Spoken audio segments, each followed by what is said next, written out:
Oh.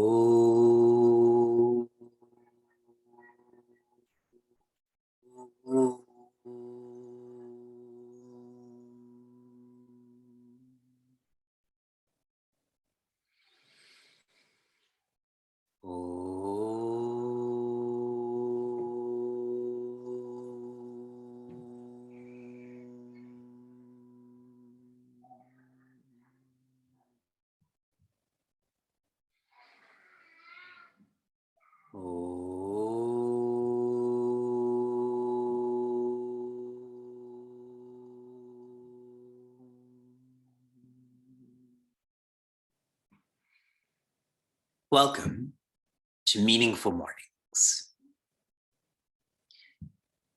One of the names of Sri Krishna is Madhusudana, one who killed the demon Madhu.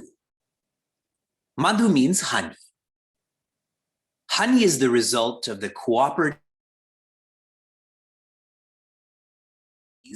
through days, nights, and months.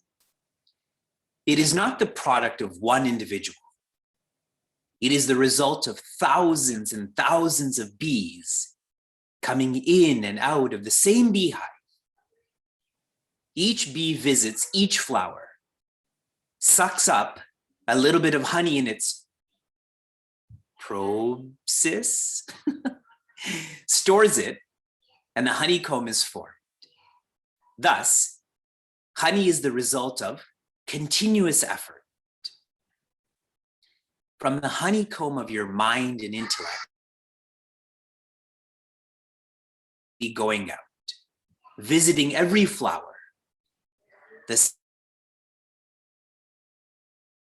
they gain a little bit of honey, karma phala, in the form of a positive or negative vasana. All these vasanas are deposited carefully and stored away in the beehive. Constantly, thousands of thoughts go out, thousands of them return after contact with the outside world. This contact of the individual with the world outside is called karma. The karma phala, the result of these activities, is the stored away vasanas, honey. This honey is the demon in your personality who brings all your obstacles, sorrows, and limitations. Lord Krishna, the pure self, destroyed the demon called Madhu. Thus, when you wake up to that plane of consciousness, all limitations, no doubt, Madhusudana is a name, but the name has great philosophical significance. Swami Chinmayananda.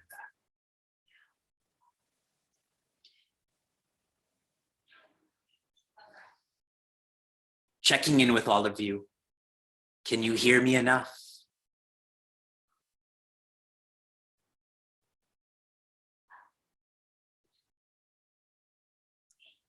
This is like being in this beehive with lots of noises. Meaningful mornings is not taking any experience for granted. For us to reflect on each name of each other, of Sri Krishna. In our last verse, what we explored, the Kauravas will not stop even if Prince Arjuna stops. They will destroy the Pandavas. Then all of those not at Kurukshetra, they will destroy them too. We also explored dharma is when a purpose is greater than a person. Macro integration to bring about micro integration. If you think of personalities like Gandhiji, Martin Luther King Jr., this is how they lived. The purpose was greater than their own person. We continue. Chapter 1, verse 36. Nihatya dharta rashtranaha ka priti sya janardana papamevashraye tasman hatvaitan atatayinaha. The first quarter. Nihatya. If we kill. Dhartarashtranaha. Those associated with Dhritarashtra, his children. This is the translation. Prince Arjuna's perspective is still one of a person is more important than a purpose. And that's why he's shifting to identifying that we may be killed, they may be killed. His identification is small. He's feeling limited by this identification. Ka priti syat janardana.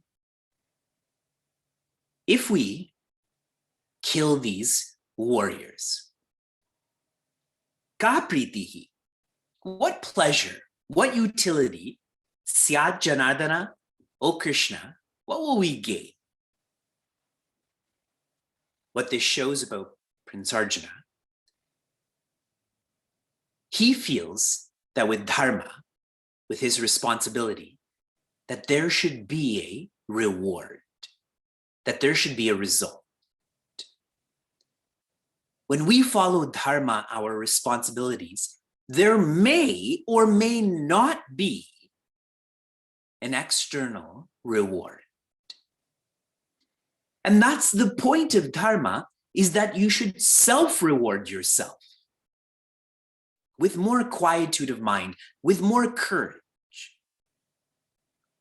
Prince Arjuna is not understanding and appreciating dharma, which is why he's not following dharma. He's finding ways to not follow dharma. What will we get? Papam eva ashrayet asman. What will come to us is only papa. Papa in English is sin. Our actions will result in sin. Another word for sin is demerit. The implication being is you thought wrong and you acted wrongly.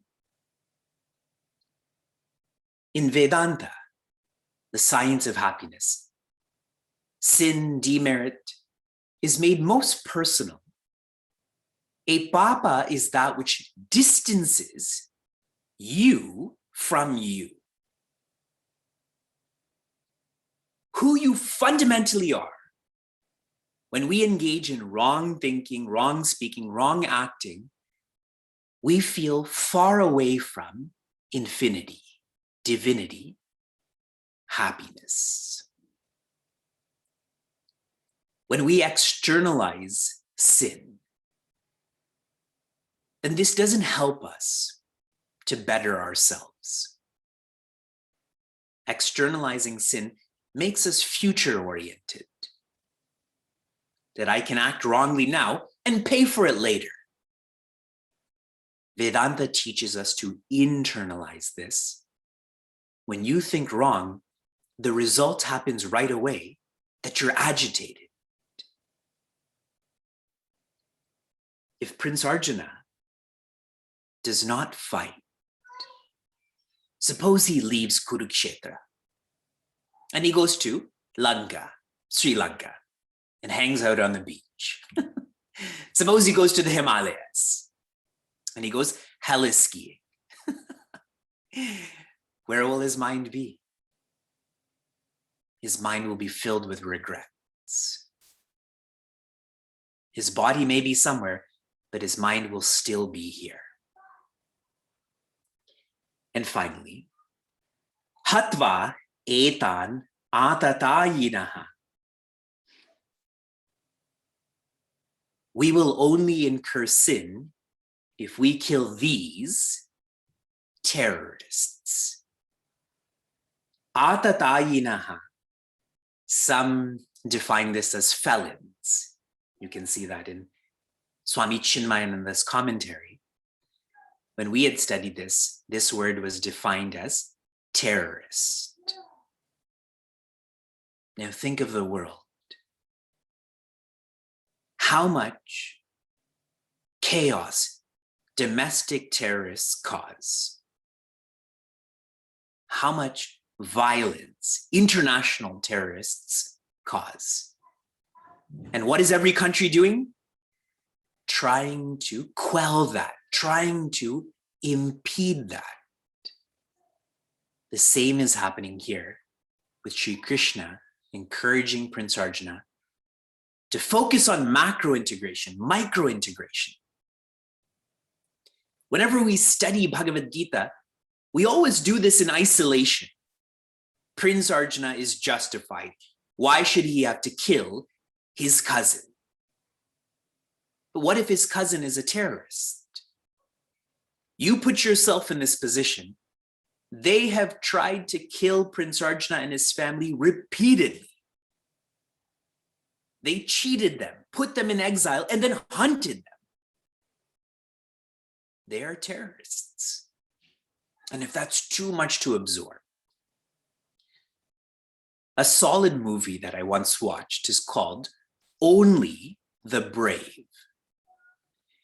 And this is about firefighters who focus on wildfires. And throughout this movie, what are these firefighters doing? Cutting down trees to prevent that fire from spreading into more forests, into residential areas. Are those firefighters engaged in himsa or ahimsa? Ahimsa, right? You're all smiling and nodding because it has to do with the tree. But big picture thinking, this involves humans, animals, plants, stones. Shri Krishna, Bhagavad Gita, is encouraging us to live by ahimsa. And if Prince Arjuna does not, if we don't, then we are engaged in harming. Humanity, included in that is me, you. Dense, yes, and lovely. From inspiration to application. Your application was to organize your thoughts, your notes, in reference to Bhagavad Gita. Here, organizing is synonymous with internalizing. You organizing your car, you don't become like your car. You organizing your notes really is organizing your thoughts then, yes. With right thinking comes right speaking and right actions. Your application for this morning, please listen carefully. Tomorrow is our 1-year anniversary. Tomorrow will complete us being together for 44 weeks out of a 52-week year. And so your application is, in the next 24 hours, do something special. Act in an extraordinary way. What we have done together is special, is extraordinary. When the whole world is falling, we invested in rising. This is your application. I want to briefly read to you what a seeker has shared in terms of meaningful mornings, and particularly the high five challenge. because I've asked all of you, I referenced this yesterday, to share more about you, about your growth. A seeker from Chicago.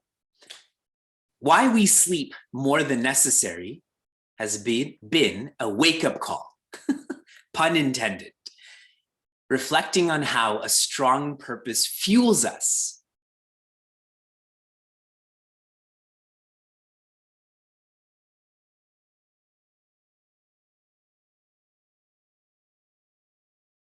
Instinctively knew were good for my own well-being and adding to the much-needed discipline. Today is the completion of 1 week of the High Five Challenge. Also, I am happy in endless ways about meaningful mornings, the High Five Challenge, the fact that Wi-Fi generally worked this morning. Shanti, Shanti, Shanti. Be safe, be sound, be serene, be happiness.